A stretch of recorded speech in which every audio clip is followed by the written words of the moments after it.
With these kids staying in their room, not exercising, not having the right food, having sweet overloads while they're playing these games, it's going to lead to them being obese. It's going to lead to them having that sluggish attitude and then coming into the schools to see us. Straight formula. If your health is just starting to deteriorate because you're not having the right nutrients, you're not getting enough sleep, you're not drinking plenty of water, if you're doing everything the opposite, it's going to cause ailments and illnesses. Nobody can function. How on earth are you to show any concentration? I know it's going to be a recipe for disaster if I don't put boundaries in place. But as an adult, if you don't stand your ground, if you give in, that's where it starts to fail. Children are what they see. What students do, or young children do, they look and say, well, if it's okay for you to have your phone at the table, why can't I? In the school that you were talking about, what has been one of the most scariest moments in terms of behaviour and challenges in that setting? Not even just in this current setting. I think throughout my teaching experience, truth to say. Harp, what do you think? Do you think kids are getting worse in this day and age right now? Getting worse. I'm going to disagree with that statement. Okay. Because I don't think kids are getting worse. Times are changing immensely. So if we reflect when we use the word worse, sometimes we automatically assume behaviour. Yeah. And I think behaviour has evolved. Okay. How would you say that? I think how behaviour, we used to use the term, I always used to use the term back in my days. Yeah. Children were allowed to do certain things, play outside, sort of mix in the community, go to places. Stories of behaviour weren't recognised. Okay. There was not much major sort of negative sort of reporting regarding behaviour. I hear that.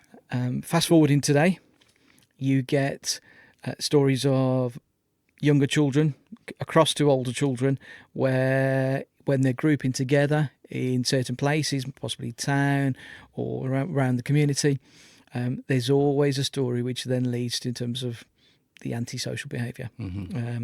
So based on that, there's reason behind it. Sometimes people are quick to assume they see 10 children, 15 together in a group, they're up to no good. And the perception straight away they're up to no good. Because that kind of gathering didn't exist going back in many, many years, decades ago. There were smaller pockets. Okay. But I think there was more opportunities for them to do things. Do you also think that social media has helped put more eyes on it? When a kid's doing something they shouldn't be, there's now a camera that films it. So then we're more aware of it because it's then shared. A lot of these children are taking videos of them beating somebody up, even stabbing somebody, and they're all filming it, and then it's being showcased. So now we're seeing it. We're actually seeing the horror. We're seeing the violence, and we're just like, wow, these kids, they're so crazy. They're so deviant. Whereas before, there could be similar things happening, but it just wasn't reported and it wasn't filmed. So then that's why. I think the key term there, what you've introduced, is social media. Social media has been a significant boom for this generation. It's got its positives as a platform, but at the same time, it's also drawn in to this culture of bit of reporting, but reporting in the wrong sense.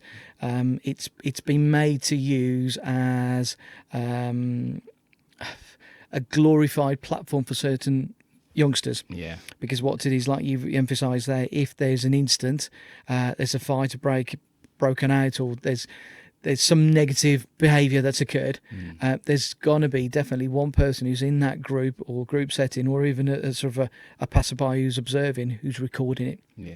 And the question is why they're recording it. Yeah. They're recording it to then upload either through their own platform or to share to numerous people, and it spreads like wildfire. Yeah. Some of this it's got its uses, because sometimes when incidents occur, sometimes the authorities, they need the evidence. They need to know what's happened. Yeah. And some of this footage has proven really useful, and it's helped further down the line if it needs evidence in terms of courts, and for obviously the various industries who are working to find out what the cause was. But on the flip side, it's also caused, and it's created more trouble, in one sense, because people are then associated. Oh, you've glorified an incident, and you're associated with this incident, and it leads to, for example, what's growing recently is about this gang culture, about postcode culture. You are representing a snapshot or a video or an incident, and you're either supporting it or you're making a scene of it. Social media, in terms of like the YouTube industry, YouTube has started well, and it was a platform to celebrate music. Now what people are going now is using YouTube as a way to communicate and to put a message across, and they're doing it in a way where certain groups, in terms of like gangs, through their music, are making remarks, making gestures, making open invites to come on, let's have war, but then using the front of music to cover it. And this is the battle that we've got in this where we are now in the music sort of arena, where it's being used for two things. It's being used to help people express themselves. It's being used to give them confidence. It's used to show them teamwork, and it has all those positives. But then there's also the flip side, where when they come here, they do want to talk about and glorify this kind of culture. And it's my job as the facilitator to try and curb that, but not trying to make them say, no, I don't want to have nothing to do with it because I won't be cool anymore. It's me saying, you can't be really glorifying this culture if you really want to make a change in your life, and also a change in the other life as well in society. But kids getting worse nowadays, I can see both sides, because I would say 21, 20, I feel children didn't have as much anxiety and stress, and maybe didn't get as much used to being on their own, being isolated, as they have afterwards. So would you agree that their behavior may have been a bit more? Because I'm hearing from other parents that some children may be gaming a lot more than normal, may not wish to do their homework, might not even see the value of school anymore, because they had been off for so long, having to go back in and feeling that nothing had changed. So they are becoming a bit more rebellious in terms of wanting to study, wanting to listen to their parents. And that's, I don't know. What would you think about that? The analogy I use is students, when they were in education, and it was flowing. So imagine you're on a train. So students catch the train every day, and it's taken to a destination. So you're in school, either in your primary years or in your secondary years. You know that eventually, as the train goes by, you move up a year. And as you move up a year, you are heading to your pathway in life. So that it could either be down to an academic pathway, it could be down a vocational pathway, it could be sort of an area where you want to go to. And obviously there's some people on the train who don't know where they want to go to, but they're following their year group, they're following their peers. What's happened then recently over the years, the train has stopped. And that train has stopped, and the students have had to get off. And their support structure, their daily practice where they would meet teachers, they've got schedules within school, had suddenly come to a halt. And then they've had to stay at home. Most students, the only time they were home full time would be on the weekends. So then Monday to Friday, from the hours from sort of 8:30 till 5 o'clock, they weren't at home. They would be in a school setting. They were cared for. And that in sort of educational setting, the support was given by the teachers, external people. That significant change. Then they were at home. and some people use the term 24/7. And technology's been an immense change. We are evolving so immensely in terms of, we heard the terms from 2G to 3G to 4G, even to extremes of 6G coming through now. And it's getting so sophisticated, students can stay in their room and they've got access to everything they need. That's true. And more importantly, they've got access to stuff which is not embracing their life experience, not growing them mentally, getting them ready for if they choose not to, but it's securing them to a vision of life which is not having the impact they need. And one of the deteriorations we've seen in terms of social skills, they succumbed into their room, and they could be in their room for 12 hours either playing an interactive game. Now I actually say gaming has got its positives, because the multi-level of your functionality of your brain that you need to play a game. I mean, I enjoy gaming myself, and I get frustrated when I can't get past a certain level. What's your game? My game varies from anything from FIFA to Fortnite, to Call of Duty, right down to sort of puzzle games. Through the PlayStation. I mean, I'm a PlayStation person. That's how you keep your mind active. That's how it keeps you, I think, quick when you play the puzzle games. Definitely. But as an adult, I think, and it's not all adults, I've got to be fair. This is my own opinion.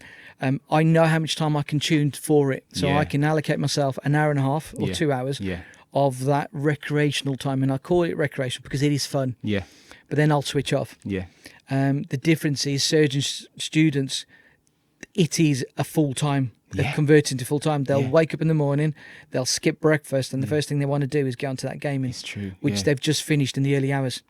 And then what's the biggest deprivation that's occurring in terms of the students is lack of sleep. Sleep is for growth, and at the same time your body needs the rest. It needs to have that phase of resting and then growing. Young children are not allowing that. They are literally cutting themselves short, and then using substances to keep them awake, like your Red Bull, your energy drinks, which is very high in sugar. They're starting to get spikes. So they've got this full of energy, and then when the withdrawal, obviously, from the sugar comes off, it gets them cranky. The bottom life is also they're not getting a balanced diet. So, diet. With these kids staying in their room, not exercising, not having the right food, having sweet overloads while they're playing these games, it's going to lead to them being obese. It's going to lead to them having that sluggish attitude, and then coming into the schools to see us. It can't be a help for us. Straight formula. If your health is starting to deteriorate because you're not having the right nutrients, you're not getting enough sleep, you're not drinking plenty of water. If you're doing everything the opposite, high calorie food with high saturated fats and oils, high levels of sugar, lack of exercise, sleep deprivation, it's going to cause ailments and illnesses. Nobody can function. How on earth are you to show any concentration? If you then fast forward and you expect a child or an adult to go into an environment where you need their full sort of concentration, you want them to sort of show responsive measures in terms of questioning and answering, just to stay focused, it's not going to happen. Because one of the most common sort of factors we see is when students come into a classroom environment, they're tired. And when you ask them, when you deep dive and you say, why are you tired? Because I've been up all night playing a game. And that's the fundamental question is, who's supposed to stop them? Is it the providers who make the game? Should they have some kind of thing in there that can say, right, you've reached a certain quota because of how you've been registered for the right? Hopefully they put the right age when they register themselves. It can shut it down and they can't get past a certain. I don't know. There's got to be a way that the manufacturers could possibly try and curb this, because the parents, they're losing control. Basically, they're losing control. So maybe the manufacturers may be able to to do So something. what you're saying then in direction is saying to a business or a company Yeah. whose profits are soaring Yeah. because one, the consumer is engaging in their product, and then you're on the other hand, you're telling them to, can you stop your consumer engaging to our product and limit it? It's not going to happen. It's not going to happen, is it? Businesses are there to make money. Yeah. They want you to be on there all night. Yeah. They want you to be playing. They cover themselves in terms of disclaimers on the back of a box, Yeah. which is very small, and it says obviously repetitive gameplay is not good for your health. You need to take some rest. Yeah. So legally they've covered themselves. But it's like telling a child going to a sweet shop, you can't have the sweets in the shop. It's not going to happen. It's balance. It's always about balance. You referred to parents, and I think it comes down to parenting in one aspect, because if you look at the person who's the provider, who pays the bills, who pays for the internet, majority of these games work off the internet. Yeah. And if you put curfew times, so it comes down to strong and consistent parenting. Yeah. And in terms of having a balance, and I always use this as a parent myself. I've got two daughters who no different to every sort of students across the country of their age. I've got a 14-year-old and I've got an 11-year-old. Yeah. And they love their phone. Yeah. However, I know it's going to be a recipe for disaster if I don't put boundaries in place. Yeah. So, Me too. and if you're not consistent, I think the key word, and we use this in education, consistency is the golden factor. Yes, it is. And it's upheld in it.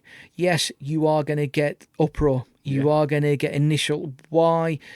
But as an adult, if you don't stand your ground, if you give in, that's where it starts to fail. Yeah. That's where the building blocks don't sustain. Yeah. If you keep the consistency, you keep the firm boundaries, but you explain the reasons why. Yeah. And sometimes you might be classed as the bad parent or the most hateful, don't like you. But the only thing is, in terms of parenting, if there's two parents who, you need to be on the same level. Yeah. You've got to be on the same page. Yeah. As soon as you've got this imbalance of one parent who's the good parent, one who's been the letting good them guy, slip it in at the good end cop, bad cop, Yeah. you will see holes in parenting. I've got the same thing because my daughter's 15, my son's 11, and the phone thing, having to come down at 10:30 every night is always, oh, Dad, give me a couple minutes more, and and we are very firm, me and my wife, because it's like we have to make sure that we restrict and limit the amount of time they have on those gadgets, because I understand it's such a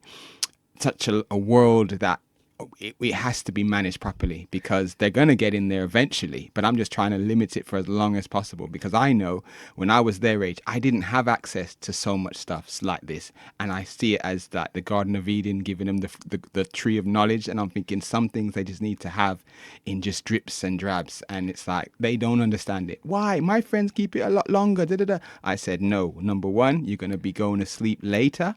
You're not going to be up for school in the morning, or not want to be. Your attitudes from whatever you're watching is slowly seeping into your system. So the back chat and all these other things that you're seeing on all these, because children are what they see. We were talking to somebody else on one of our other episodes about going back to the parenting thing. No matter what, this child is seeing how their parents parent. So then when they're getting put into a similar situation of being a parent, they suddenly become just like their parent. So unless they actively try and reprogram themselves to say, I'm not going to be like my parent, then certain things, like what's happened with me, I've gone, oh my God, I'm sounding just like my dad. And then it's like, I didn't want to be like him when I was growing up, but it's just happened. But it goes to the games as well, because whatever they're seeing, I feel these kids are just slowly replicating what they're seeing. So what's that? What you've hit there then? It's modelling behaviour. Yeah. If we're not as parents, if we're not modelling good behaviour, and one of the simplest things we can do is when you have family time. I think family time, and it's not always possible for loads of some of our students and children out there, because that dynamic's not set up. It might be a single parent, but I think what you've got to do is make a conscious effort. Is that how many times have parents sat at the table with their phones? It's true. And what students do, or young children do, they look and say, well, if it's okay for you to have your phone at the table, why can't I? Yeah. and you've got to have that rule. Yeah. Because if you model that good behaviour, they know that you're doing it. Because at the same time, is how many of sort of adults will go to sleep after checking their social media. And then we know from obviously from the statistics and the data, even though we choose not to take on board, is that if you're going to sleep and you've been on some sort of platform and it's got high sort of activity on it, your mindset doesn't settle down. It's true. It plays on your mind. It's true. And then what happens? It causes your stress levels to shoot up. It's true. So if we can experience stress levels, so can students. So can the students. It's So true. at the same time, we're saying to them, you've just played a game for the last, say, after 10 o'clock, you've been playing a high energy activity game. Your mind's not going to settle. You need to switch off all your technology. That's right. And they need a period to actually settle their mind. Yeah. Now, one thing we're trying to encourage a lot is reading. Yeah. And if you say to a child, substitute this phone, substitute this tablet, substitute that gaming for 10, 15 minutes of reading a book. Rest your eyes as well, because your eyes are always squinting at the screen. It's like if you're at school, you're in front of a computer screen, or you're at work even, we're in front of a computer screen, and then we're watching a TV, again, similar lighting, and then we're squinting through our phones. I think there may be a pandemic of eyes problems in the future because of the amount of screens we're constantly looking at. But reading a book, it can rest your eyes and get you. I've got this theory, and then it's down your avenue in a way. Music. Music's so influential, and I'm very intrigued is why you asked a young child or a student to memorise something. It could be a piece of text or some questions, etc. And they some of them struggle just to sort of obviously recite it, learn it, and then obviously apply it. But however, you tell them, okay, recite one of your favourite tracks. Yeah. And they'll know it from word for word. It's true. So there is a connection with music, and it's got to be the right time to music, because I think when you start to settle and you go to sleep, certain sounds, frequencies, yes. frequency of certain sounds have a significant effect onto the brain and to the mind. Yeah. Your scientists out there probably agree with this, but I think that frequency level of certain sounds will in tune and settle them down a lot quicker than your high octane energy level music sounds. Yeah. So if you, I've used this theory one time. I switched to classical to settle down my own children, and instead of playing anything that with words, I left it on instrumental. Yeah. And what it did, it brought the calmness from her into a room, and it settled them down, and it supported the next phase, which is the sleep and the rest. Yeah, I've said it to some of the kids who come to our music workshops here. It's crucial that if you're here and you're here for a reason such as poor behavior and anxiety and depression and I always say to them, what are you listening to in the morning? And a lot of them say they are listening to that aggressive drill, whatever, the rap music. And I say, try just listen to some positive music in the morning, because I believe it can then lead on to a positive day. And they look at me and they're like, oh, so we listen to a few different types of music. And then I go, just try and listen to that in the morning rather than what you just, and tell me how your day goes. And 9 times out of 10, they have come back saying it did put me in a much better mood. I think reggae is a very positive, uplifting kind of sound. Obviously, there's gospel and classical and all that. So it's definitely on what you're listening to. So, but I want to move on to something though. In the school that you were talking about, basically where you've been working, what has been one of the most scariest moments in terms of behavior and challenges in that setting? Interesting question. Not even just in this current setting. I think throughout my teaching experience, truth to say, I've not had a scary moment. Okay. I don't think I've ever felt scared. Yeah. I've had levels of anxiety and apprehension, and that's been when I've had to sort of like present to a large audience. Okay. So in terms of stage fright, for example. But my experiences, and these are my own personal views in the sense, have been quite reflective and positive. Okay. I think my onus on look on life is to be positive. Yeah. And trying to keep solution focused if I can. Okay. there's certainly been times of stress. Yeah. And the stress has caused frustration. Yeah. But I've always internalized and kept it. Yeah. I don't think I've actually sort of reflected externally. Okay. But I think as you go in time, in my early years of teaching, as a newly qualified teacher, it was a lot of anxiety and worry. Yeah. Am I doing this right? Okay. But the thing that supported me is the people who were more experienced in the industry. Yeah. Because what it is, because it's a pupil referral unit where you're in, it's like it's one level from the mainstream to the PRU because of the challenging behaviour. So that's why I assume that there would have been stories where you would have said, well, there was one guy, he was like massive and he's picked up something, he's come at me and I've had to and it's like, for you to say that there hasn't been any situations like that, I was like, wow, really? Not quite. So in terms of, because I know that in mainstream, incidents? Mainstream, there's definitely been where kids have attacked teachers, and they have said there's a rise in that, which I believe then leads on to why there is a decline in teachers, people wanting to come into teaching. There's obviously a lot of support that they're supposing giving. That's why there's so many strikes as well. This is in all the news and everything. The teachers have, I don't think they've striked as much in any year since like this one. So that's why I was feeling there must be contributing factors, and one of it may be because of the behavior and the attitudes and the lack of respect and in the classroom. There's two parts to you. There's several parts to the answer to your question on that.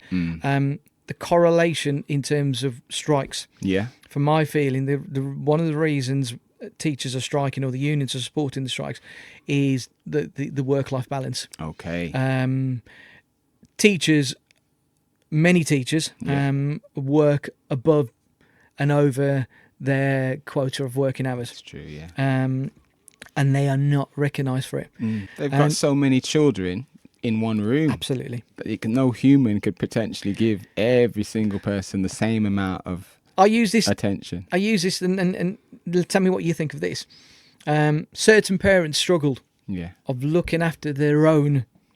And this could be 1 to 2 children, or even, some parents have got more than 2 children. Yeah. From the hours from 9 o'clock to 3 o'clock, shall we say? Yeah. To find activities, to find time, to find things to engage them with. Yeah. 5 days a week. Mm-hmm. However, teachers are expecting in a school setting to have a class of 29 to 30 with no other additional support. Mm-hmm. And do all of that. Yeah. And they're not their children either. Yeah, it's true. So you imagine that which other setting is there that adults and professionals have to work with young, energetic students with different abilities, SEND needs, emotional difficulties, behavioural needs, all in one setting. It's true. How many adults can you actually tell me who could do that, sustain it for the period of, obviously, some of our teachers have had to do? Yeah. It is a tough call. If students are not having that perfect balance of healthy eating, rest phase, support and love at home, they are sent to an establishment which is called an education establishment, so it can somewhat shape their future. And then they're in a mix of 30 other students, and some of them sometimes feel they don't get recognised or heard. Because they don't get that process. They start to dip off. The system needs changing. The system needs looking at. I think the individual staff or teachers who are supporting these children need support, as well as to support the learners. Hey guys, thanks for tuning in to the Trouble Talks podcast. If you like this episode, drop us a like. Otherwise, to be kept up to date with any future content, you can subscribe to the channel. Anyway, until next time, bye.